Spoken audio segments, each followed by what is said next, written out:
네, 부자가 되는 대세 정보를 전해드리는 코너입니다. 오늘 만날 전문가는 우리은행 WM 영업전략부 세무 컨설팅의 김혜리 차장입니다. 차장님 어서 오십시오. 네, 안녕하세요. 국세 언니 김혜리 차장입니다. 우리은행에서 다들 별명을 하나씩 짓고 활동을 하시나 보네요. 자, 이번 달이 투자자분들에게도 중요한 달이라고 할 수가 있잖아요. 어떤 면에서 중요한 겁니까? 세금 때문입니까? 맞습니다. 주식을 투자하시는 분들은 1년간 세금을 정산할 수 있는 기회가 지금 마지막 12월이거든요. 국내 주식에 투자하시는 분들의 경우에는 시장에서 거래할 때는 대부분 소액주주에 해당하시면 주식 양도소득세는 없습니다. 네네. 하지만 해외 주식에 직접 투자하시는 경우도 요즘 많이 있잖아요. 맞죠. 예. 네, 해외 주식에 직접 투자하시는 분들 그리고 해외 ETF에 직접 투자하시는 분들에게는 이 12월이 절세를 할 수 있는 절호의 기회거든요. 알겠습니다. 그럼 먼저 양도소득세 말씀을 해주셨으니까 그부터 여쭤보도록 하겠습니다. 국내 주식에는 양도소득세가 그러면은 일반적으로는 부과되지 않는다는 거죠? 네, 맞습니다. 그 일반적이라는 것이 대주주 기준에 해당하지 않는 분들의 경우에는 해당되지 않습니다. 네네. 그 기준이 지금 종목당 50억 이상 50억 그리고 원. 코스피 경우에는 1% 이상이에요. 예. 그래서 그 이상 해당되시는 분들은 양도소득세를 내셔야 되는데 저희같이 대주주에 해당하지 않는 많은 분들의 경우에는 자유롭게 거래해도 증권거래세만 부담하고 차익에 대해서는 세금이 지금 없습니다. 네네네. 네. 저도 이 세금을 좀 내도 좋으니까 대주주에 한번 포함이 돼봤으면 좋겠다라는 생각이 드는데요. 그런데 앞서서 말씀을 해주신 내용을 들어보니까 해외 주식 투자자는 이게 있다는 거죠. 맞습니다. 해외 주식의 경우에는 국내 증권사에 상장되어 있지 않고 해외 증권사에 상장이 돼 있는 외국 법인 경우 있습니다. 또한 국내 법인이라도 해외 증권사에 상장된 경우가 있어요.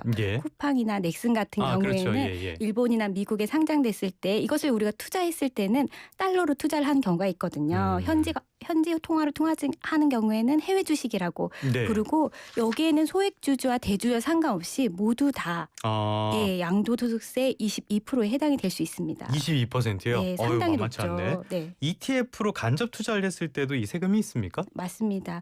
우리가 해외 미국이라든지 주식 지수 상장에 된 것에 따라서 하는 경우에는 국내 상장된 S&P 500 같은 경우에는 또 과세가 다르긴 해요. 하지만 QQQ, SPY라든지 이렇게 달러로 전환해서 투자하는 경우에도 해외 ETF라고 보거든요. 이 경우에도 차익에 대해서 우리가 양도소득세를 22%나 내야 되는 거죠. 알겠습니다. 이것도 만만치 않을 것 같아요. 말씀하신 것처럼 앞서서 우리가 이제 외국 투자를 많이 하는 시대가 됐으니까 만만치 않은 비용일 것 같은데 자 그렇다면 이제 절세하는 방안을 살펴봐야 되겠습니다. 지금 원고 주신 걸 보니까 손익통산이 중요하다라는 말씀을 해주셨는데 일단 손익통산이 뭡니까? 맞습니다. 해외에 투자했을 경우에 1년간 이익이 지금 많이 발생하시는 분들이 계세요. 하지만 이게 종목당 우리가 세금 계산을 해야 되기 때문에 이익이 발생하신 분들은 매도하시는 분들이 있고요. 이것이 실현했다고 하는데요. 손실이 발생하신 분들은 이 부분을 계속 장기 투자로 가져갑니다. 하지만 12월에는 이 이익난 종목이 있을 때 손실난 종목을 팔면 이것이 손실이 실현돼서 이익과 손실을 상계해줘요. 예를 들어서 한번 말씀드리면 3천만 원 이익이 나신 종목이 있고 2,500만 원이나 물린 종목이 있다. 그냥 3천만 원만 팔면 거의 600만 원 세금을 내야 되는데 2,500만 원을 12월에 파시는 거예요. 그러면 이 상계가 돼서 500만 원 정도만 세금을 내시니까 600만 원이 50만 원으로 세금을 절세할 수가 있어요. 네, 그리고 이것을 다시 살 수 있습니다. 내가 장기 투자하고 싶었다. 그러면 매도해서 손실을 실현하고 다시 사는 것을 손실 실현 후 재진입 하실 수 있는 기회가 있거든요. 이걸 12월 31일에 하셔야 연중 1월 1일부터 12월 31일 간에 세금 계산이 이루어지기 때문에 이 부분을 내년 5월에 신고하세요. 네, 그래서 손실난 종목이 있으면 이때 샀다가 다시 매수하시는 방법도 괜찮습니다. 그러니까 단기적으로는 약간 손실을 볼 수 있지만은 세금까지 고려했을 때는 오히려 이익이 될 수 있는 언제까지 팔아야 됩니까? 12월 30일이라고 보통 과세기간을 말하는데 여기에도 주의하실 점이 이게 우리가 거래일이 아니라 결제일이에요. 해외 같은 경우에는 각 나라의 결제일이 좀 차이 나잖아요. 그래서 이 영업일 정도가 차이가 나기 때문에 너무 임박해서까지 기다리지 마시고 12월 25일, 26일 네네네. 그 영업일에 실현하시는 것이 좋습니다. 안전하게 하려면 한 4-5일 전쯤엔 하는 게 네, 좋겠네요. 맞습니다. 자, 1년 동안의 주식을 매도한 적이 없다. 그렇게 되면은 이거는 또 세금이 어떻게 되는 건가요? 맞습니다. 앞에서 제가 실현이라는 표현을 네. 썼는데 우리가 사거나 팔았을 때 이익이 확정이 됩니다. 네. 이익이 확정이 되거나 손실이 확정될 때 세금 계산이 들어가기 그렇죠. 때문에 우리가 그 주식시장 창에 보이는 그 이익은 평가이익이에요. 따라서 1년 내내 나는 거래하지 않았다. 이런 분들은 세금이 관계가 없으세요. 아, 네네. 네. 하기는 그냥 갖고만 있었으니까 맞습니다. 평가이익만 왔다 갔다 한 거죠.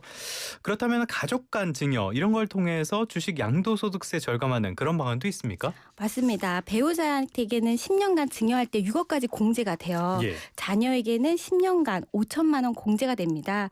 따라서 이 주식이 많이 올랐을 때 자녀나 배우자에게 증여를 하고요. 예.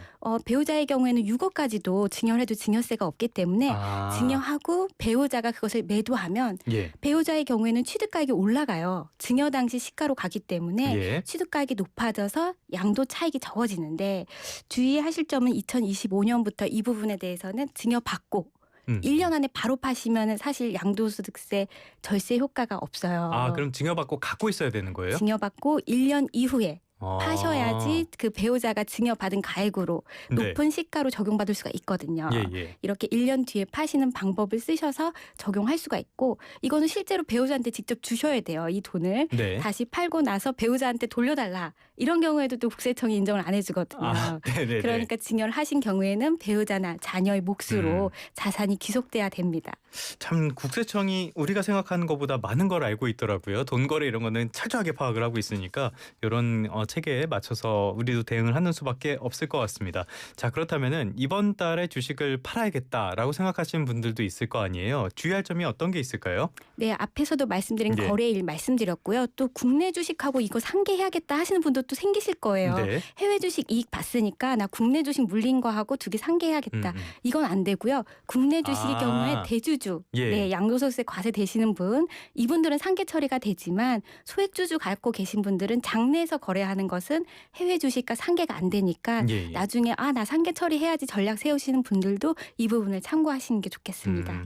알겠습니다. 저는 뭐 워낙 소액이라서 별로 의미가 없는 이야기이긴 하지만 어쨌건 주식에 양도소득세 내야 되는 분들도 있을 것 같아요. 이것도 신고 그리고 기한이 있죠? 맞습니다. 해외 주식이라고 앞에서 설명드린 부분은 1월 1일부터 12월 31일 이익에 대해서 손실을 상계하고 내년 5월 1일부터 5월 30일 네. 우리 종합소득세 신고하는 기간이거든요. 아, 네네. 이때 해외 주식도 따로 신고를 해주셔야 되고요. 아. 네, 다만 이제 국내에서 거래하시는 소액주주 장외에서 거래하시는 분들이나 비상장 주식 거래하시는 분들도 네네, 계세요. 그렇죠. 이분들은 6개월씩 몰아서 반기가 지난 2월 말까지. 그러니까 지금 하반기는 2월 28일까지 신고를 하시는 거예요.